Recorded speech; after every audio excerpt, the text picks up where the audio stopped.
કે 8 પ્રકારના વિવાહ શાસ્ત્રોમાં કયા છે. હવે બહુ સાંભળવા જેવું છે ગ્રહસ્થો માટે 8 પ્રકારના વિવાહ.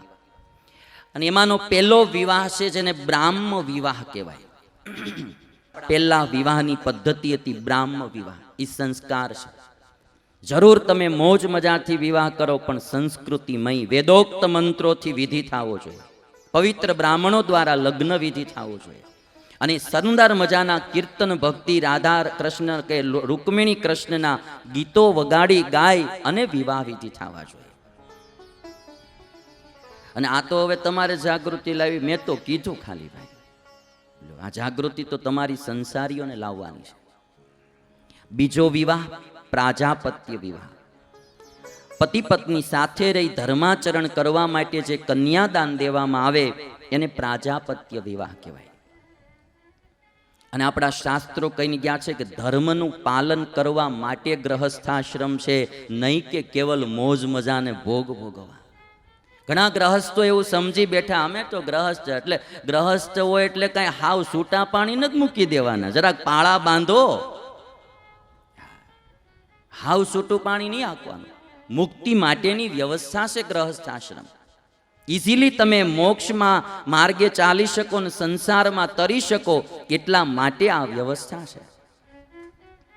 ત્રીજો લગ્ન, ચોથો લગ્ન છે આર્ષ વિવાહ. વર પાસેથી ગાય લઈને કન્યાદાન કરવામાં આવતું અને આર્ષ વિવાહ કહેવાય. એ જમાનામાં ધન ગાય હતું એટલે ગાય લખ્યું, પણ જે ધન લઈને પછી કન્યા દેતા હોય એ આર્ષ વિવાહ છે. પાંચમો વિવાહ છે ગાંધર્વ વિવાહ. વર અને વધુ બે જણા સ્વેચ્છાથી નક્કી કરીને જે વિવાહ કરે એને ગાંધર્વ વિવાહ કહેવાય, જે આજકાલ બહુ પ્રચલિત થઈ રહ્યો છે. ગાંધર્વ વિવાહ એની રીતે એમાં બાપા અને બાપુજીને મમ્મીને કઈ પૂછવાની જરૂર જ નહીં. બે જણા તૈયાર થઈને આવે, બાપા લ્યો આશીર્વાદ દ્યો. શેનો? અમે લગ્ન કરીને આવ્યા કોર્ટમાં. લે આલે માલે આને તો બહુ કરી. હવે પછી આ જ થાય. અને તમે બધા જાણો છો, જો ભાઈ જૂની આપણી સંસ્કૃતિ હતી, પતિ પત્નીને ગમે એવા સુખ દુઃખ એકાબીજાને આવતા ને તો જિંદગી આખી સાથ દેતા ને લગ્ન વિવાહ નિભાવતા. અને અટાણે તમે આજકાલનું કલ્ચર જુઓ, જરાક હાલે નહીં ત્યાં 2-3 વર્ષમાં તો લગભગ છૂટાછેડા મળ્યા થવા. એક ભાઈના એક જુવાનિયાના કેદુના વિવાહ નહોતા થતા. હવે હરે ફરે મારી પાસે મને કે સ્વામી કંઈક આશીર્વાદ દ્યો ને મારું લગ્ન થઈ જાય. મેં કીધું આમાં મારે કેમ આશીર્વાદ દેવો? મેં કીધું અમે તો એવું ઈચ્છતા હોય કે એક બેના નો થાય સાધુ થાય. એ કેટલો સમય આવ્યો પછી મેં કીધું સારું ભગવાનને પ્રાર્થના કરશું. એમાં એક દી હરખભર આવ્યો ને એવો કોટામાં હતો. મેં કીધું આ છોકરો મોજમાં છે. મને કે સ્વામી તમારા આશીર્વાદથી મારું નક્કી થઈ ગયું કે. તે મેં કીધું સારું. મેં કીધું ક્યારે લગ્ન રાખ્યા? મને કે બસ મહિના પછી. તાત્કાલિક કે નક્કી કરી નાખ્યું, વળી પાછું તૂટી જાય તો. મેં કીધું સારું. હવે એના લગ્ન થઈ ગયા. 2-4 મહિના પછી પાછો આવ્યો. મેં કીધું કેમ સંસાર વ્યવહાર સારો? મને કીધું 3 મહિના પહેલા છૂટું કરી નાખ્યું. મેં કીધું આમાં ક્યારે જોડ્યું ને ક્યારે નો તોડ્યું, આમાં મને તો કઈ ખબર જ ન પડી. મેં કીધું મને કે અઠવાડિયું માંડ આવેલું. મેં થયું મને કે ઘરે ના લઈને ગઈ પિયરી આવી નથી હજી કે હવે નહીં આવે. આ બધું બહુ ધ્યાન રાખ્યા છે. જો આ ટાણે શું છે કે બહુ દુષ્કાળ છે ને કન્યાઓનો, એટલે બહુ ધ્યાન રાખવું જોઈએ. સંબંધ થયો તેને હાંચવી રાખો, એ તૂટે નહીં એનું ધ્યાન રાખવું. એક જુવાનિયાનો માંડ સંબંધ થયો તો લગ્ન થયા હતા. આ ઘરે આવ્યા ને ત્યાં સ્વામિનારાયણના ભગત તે નોમનો ઉપવાસ કરે, એકાદશીનો ઉપવાસ કરે, વળી પાછો કંઈક બીજો ઉપવાસ કરે. તો ઓલી બાઈને ઉપવાસ કરવાની ટેવ નહીં. ઉપરા ઉપર મહિનો આવા 2-4 ઉપવાસ કરાવ્યા ને તે ઓલી પિયર ગઈ પાછી જ ન આવી. એટલે ઉપવાસ કરાવવા હોય તો પણ ધીરે ધીરે કરાવવા. પછી એક હારે તમે માથે બેસી જાઓ તો પછી પાછું તૂટી જાય. ચોથો છઠ્ઠો રાક્ષસ વિવાહ છે. યુદ્ધ કરીને અપહરણ કરીને કન્યાને લાવે એ રાક્ષસ વિવાહ છે. 7મો આસુર વિવાહ છે. વર પાસેથી ખૂબ જ ધન લઈને કન્યા દે એ આસુર વિવાહ છે. અને 8મો પૈશાચ વિવાહ છે કે જે કન્યાને ચોરીને લાવે એ પૈશાચ વિવાહ છે. મહાભારત બોલે કે આ 8 વિવાહમાં પ્રથમના 6 વિવાહ સારા છે, પણ છેલ્લા 2 વિવાહ સારા નથી. એક વાત તમને હું કહું કે વિવાહ જે છે ને, વિવાહ લગ્ન, એને આપણી હિન્દુ સંસ્કૃતિમાં એક સંસ્કાર કહેવામાં આવ્યો છે. આપણી હિન્દુ સંસ્કૃતિમાં જે 16 સંસ્કારો આવે એમાંનો 10મો સંસ્કાર એ લગ્ન સંસ્કાર, વિવાહ સંસ્કાર છે. એટલે લગ્ન કરવા, વિવાહ કરવા એ એક સંસ્કાર છે. આજે સમાજે એને વિકૃતિમાં પરિણત કરી દીધો છે.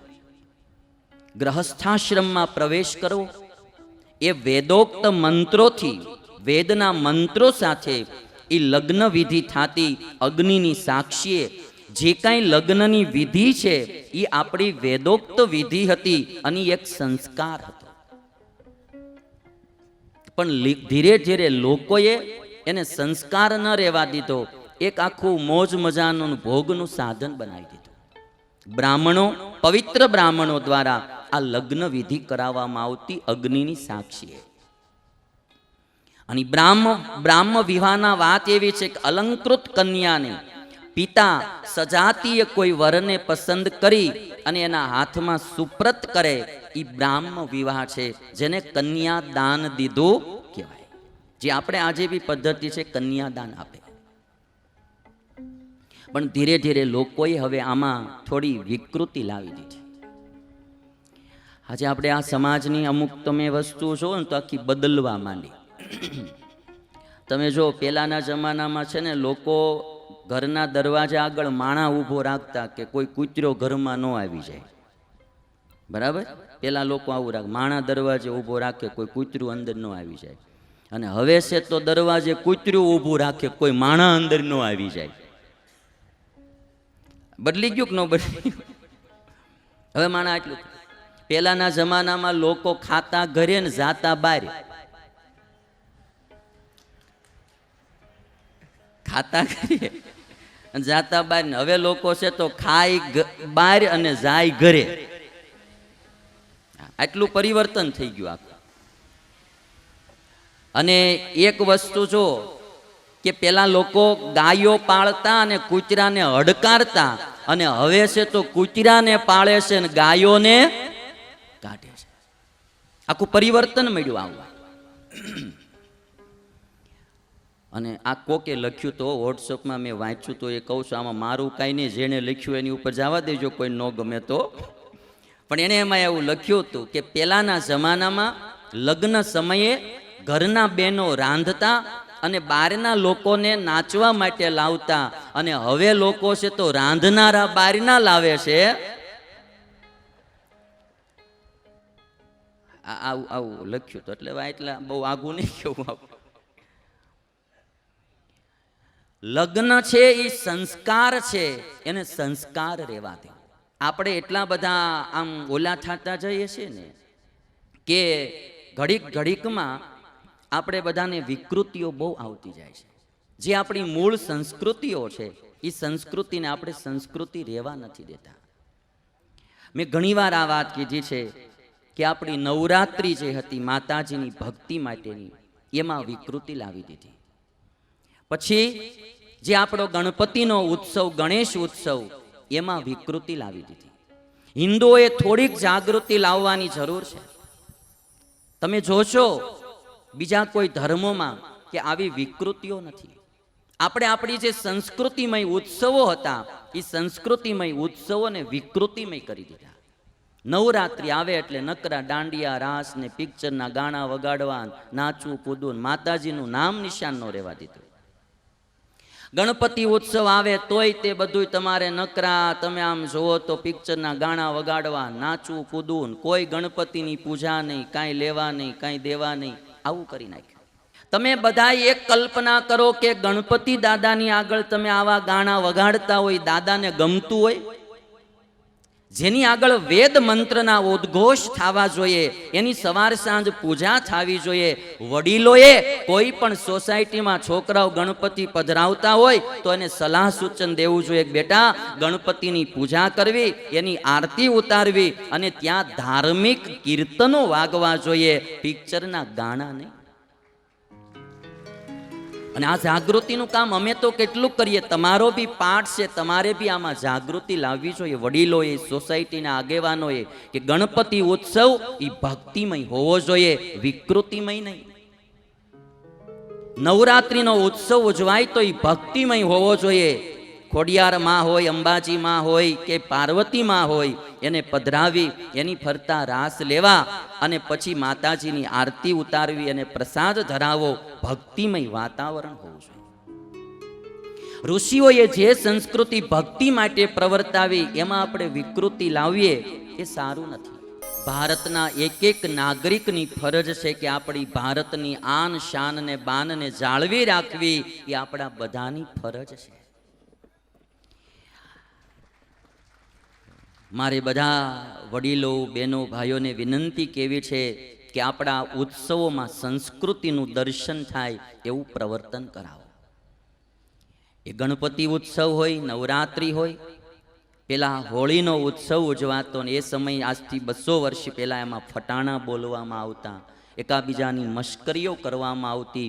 ત્યારે સ્વામિનારાયણ ભગવાને ક્રાંતિ કરી અને એના આશ્રિતોને શીખવાડ્યું કે કોઈ દિવસ ક્યારેય હોળીના દિવસે અપશબ્દ બોલવો નહીં, કોઈની મશ્કરી કરવી નહીં, આપણી સંસ્કૃતિનું જતન કરવું.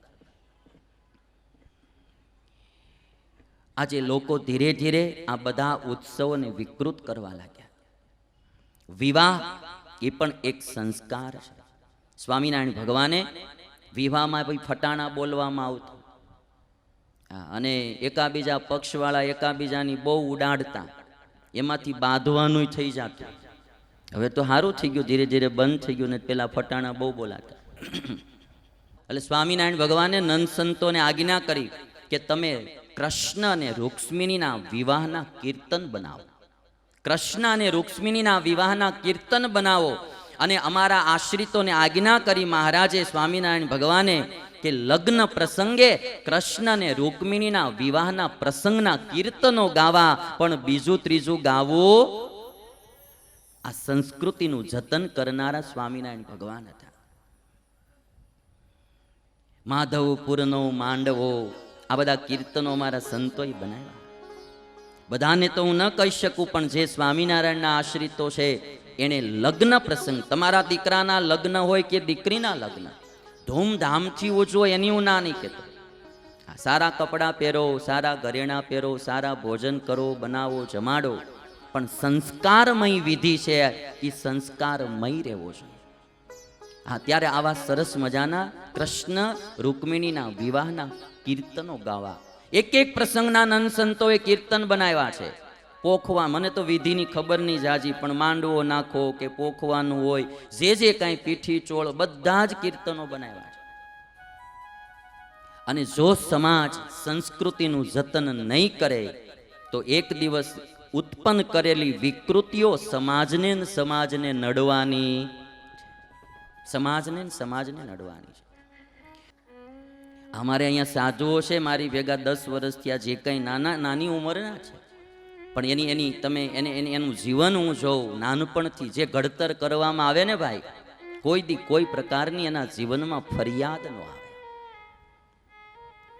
આજે માતા પિતાઓ બાળકોને સંસ્કાર દેતા નથી અને સમાજને જે લાગે તે, જે આ પિક્ચરો ને ટીવીની અમુક સિરિયલો, એને સમાજમાં વિકૃતિઓ બહુ ઉત્પન્ન કરી છે.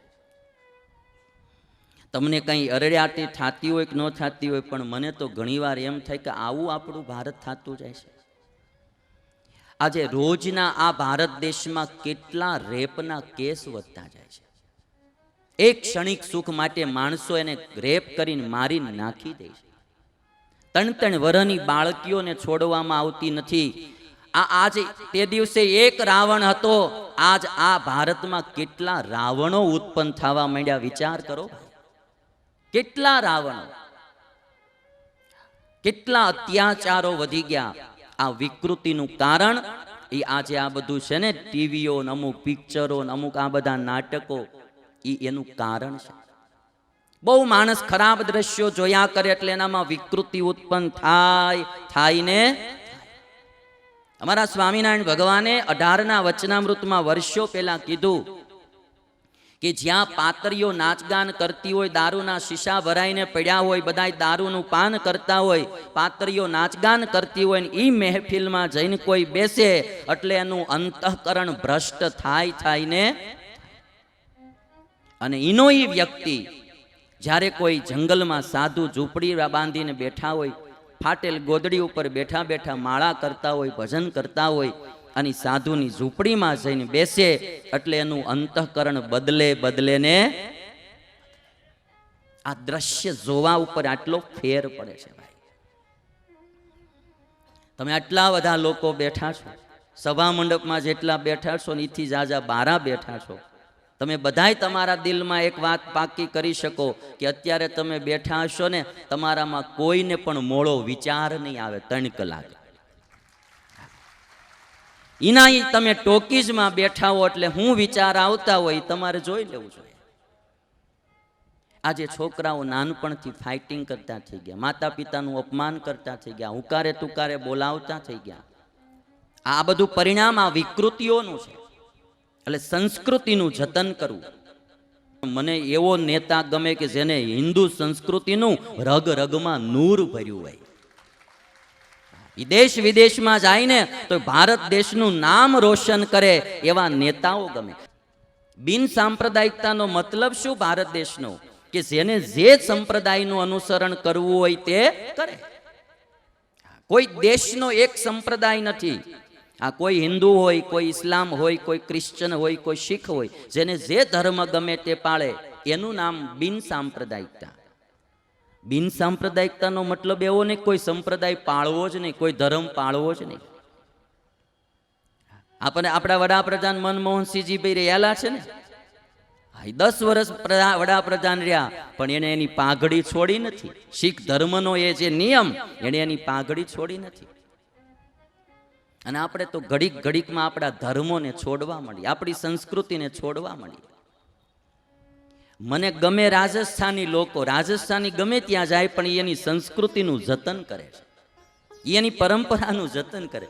રમુજી દ્રષ્ટાંત યાદ આવી ગયું, જરા ગળવા કરી દઉં તમને. લ્યો, એક રાજસ્થાની બેન છે ને, પિક્ચર જોવા ગયા હતા. તે પિક્ચર જોઈને આવ્યા ને, તે એક છોકરાએ એના ભત્રીજાએ કીધું કે લે કાકી તો આજ પિક્ચર જોઈ આવ્યા. તે કાકી કે હવે હું જોઈ આવ્યા. કે કેમ?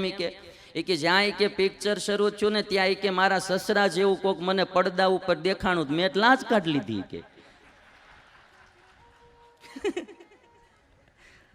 આખું ગયું એમનું એમ. પણ રાજસ્થાની લોકો મર્યાદાનું જતન કરનારા.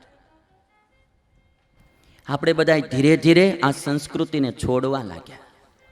ઇન્ડોનેશિયામાં આજે પણ તમને બધાને આશ્ચર્ય થશે કે ઇન્ડોનેશિયાની કરન્સીમાં આપણા હિન્દુના દેવતાઓની તસવીરો છાપવામાં આવે છે.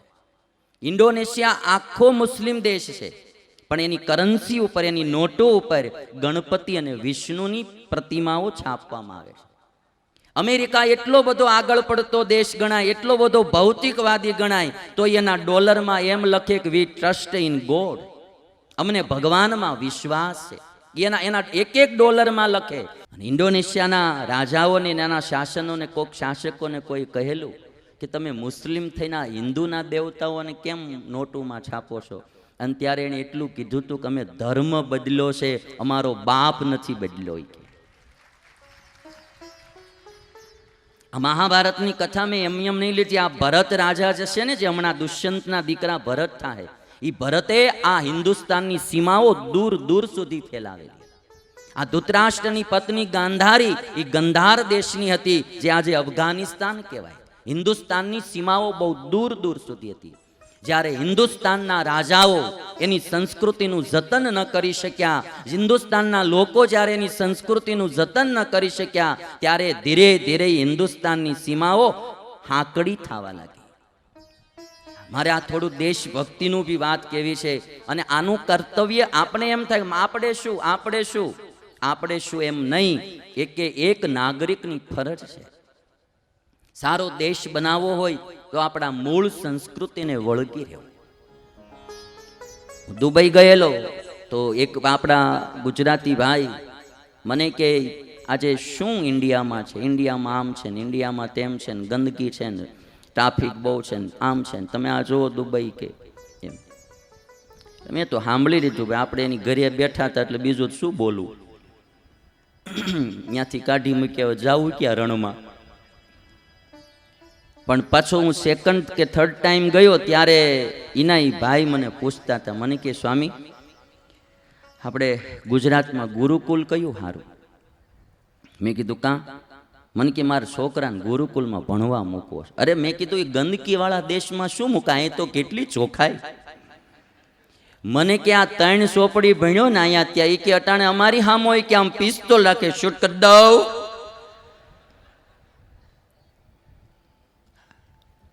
તમે વિચાર તો કરો, અમેરિકાની કેટલી સ્કૂલોમાં ફાયરિંગ થાય છે. સ્કૂલોમાં આજે ધીરે ધીરે આ વિકૃતિઓ બધી સમાજમાં આવશે, એ સમાજને દુઃખી કરશે.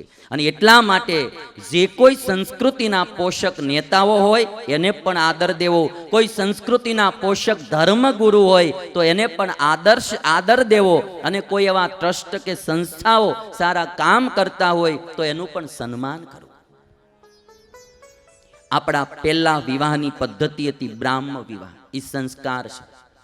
જરૂર તમે મોજ મજાથી વિવાહ કરો, પણ સંસ્કૃતિમય વેદોક્ત મંત્રોથી વિધિ થવો જોઈએ. પવિત્ર બ્રાહ્મણો દ્વારા લગ્ન વિધિ થવો જોઈએ. અને સુંદર મજાના કીર્તન ભક્તિ રાધા કૃષ્ણ કે રૂકમિણી કૃષ્ણના ગીતો વગાડી ગાય અને વિવાહ વિધિ થવા જોઈએ. અને આ તો હવે તમારે જાગૃતિ લાવી, મેં તો કીધું ખાલી ભાઈ. આ જાગૃતિ તો તમારી સંસારીઓને લાવવાની છે. બીજો વિવાહ પ્રાજાપત્ય વિવાહ. પતિ પત્ની સાથે રહી ધર્માચરણ કરવા માટે જે કન્યાદાન દેવામાં આવે એને પ્રાજાપત્ય વિવાહ કહેવાય. અને આપણા શાસ્ત્રો કહીને ગયા છે કે ધર્મનું પાલન કરવા માટે ગ્રહસ્થાશ્રમ છે, નહીં કે કેવલ મોજ મજાને ભોગ ભોગવા. ઘણા ગ્રહસ્થો એવું સમજી બેઠા, અમે તો ગ્રહસ્થ, એટલે ગ્રહસ્થ હોય એટલે કઈ હાવ છૂટા પાણી નથી મૂકી દેવાના, જરાક પાળા બાંધો. હાવ છૂટું પાણી નહીં આપવાનું. મુક્તિ માટેની વ્યવસ્થા છે ગ્રહસ્થાશ્રમ. ઇઝીલી તમે મોક્ષમાં માર્ગે ચાલી શકો ને સંસારમાં તરી શકો એટલા માટે આ વ્યવસ્થા છે. ત્રીજો લગ્ન, ચોથો લગ્ન છે આર્ષ વિવાહ. વર પાસેથી ગાય લઈને કન્યાદાન કરવામાં આવતું અને આર્ષ વિવાહ કહેવાય. એ જમાનામાં ધન ગાય હતું એટલે ગાય લખ્યું, પણ જે ધન લઈને પછી કન્યા દેતા હોય એ આર્ષ વિવાહ છે. પાંચમો વિવાહ છે ગાંધર્વ વિવાહ. વર અને વધુ બે જણા સ્વેચ્છાથી નક્કી કરીને જે વિવાહ કરે એને ગાંધર્વ વિવાહ કહેવાય, જે આજકાલ બહુ પ્રચલિત થઈ રહ્યો છે. ગાંધર્વ વિવાહ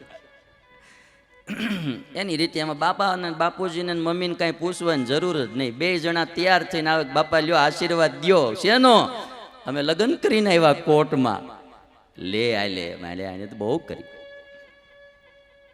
હવે પછી આ જ થાય. અને તમે બધા જાણો છો, જો ભાઈ જૂની આપણી સંસ્કૃતિ હતી, પતિ પત્નીને ગમે એવા સુખ દુઃખ એકાબીજાને આવતા ને તો જિંદગી આખી સાથ દેતા ને લગ્ન વિવાહ નિભાવતા. અને અટાણે તમે આજકાલનું કલ્ચર જુઓ, જરાક હાલે નહીં ત્યાં 2-3 વર્ષમાં તો લગભગ છૂટાછેડા મળ્યા થવા. એક ભાઈને એક જુવાનિયાના કેદુના વિવાહ નહોતા થતા. હવે હરે ફરે મારી પાસે મને કે સ્વામી કાંઈક આશીર્વાદ દ્યો ને મારું લગ્ન થઈ જાય. મેં કીધું આમાં મારે કેમ આશીર્વાદ દેવો? મેં કીધું અમે તો એવું ઈચ્છતા હોય કે એક બેના નો થાય સાધુ થાય. એ કેટલો સમય આવ્યો પછી મેં કીધું સારું ભગવાનને પ્રાર્થના કરશું. એમાં એક દી હરખભર આવ્યો ને એવો કોટામાં હતો. મેં કીધું આ છોકરો મોજમાં છે. મને કે સ્વામી તમારા આશીર્વાદથી મારું નક્કી થઈ ગયું કે તે. મેં કીધું સારું. મેં કીધું ક્યારે લગ્ન રાખ્યા? મને કે બસ મહિના પછી. તાત્કાલિક કે નક્કી કરી નાખ્યું, વળી પાછું તૂટી જાય તો. મેં કીધું સારું. હવે એના લગ્ન થઈ ગયા. 2-4 મહિના પછી પાછો આવ્યો. મેં કીધું કેમ સંસાર વ્યવહાર સારો હાલે? મને કે તો 3 મહિના પહેલા છૂટું કરી નાખ્યું. મેં કીધું આમાં ક્યારે જોડ્યું ને ક્યારે તોડ્યું, આમાં મને તો કઈ ખબર જ ન પડી. મેં કીધું મને કે અઠવાડિયું જ માંડ આવેલું. મેં થયું મને કે ઘરે ના લઈને ગઈ પિયરી આવી નથી હજી કે હવે નહીં આવે. આ બધું બહુ ધ્યાન રાખ્યા છે. જો આ ટાણે શું છે કે બહુ દુષ્કાળ છે ને કન્યાઓનો, એટલે બહુ ધ્યાન રાખવું જોઈએ. સંબંધ થયો હોય તેને હાંચવી રાખવો, એ તૂટે નહીં એનું ધ્યાન રાખવું.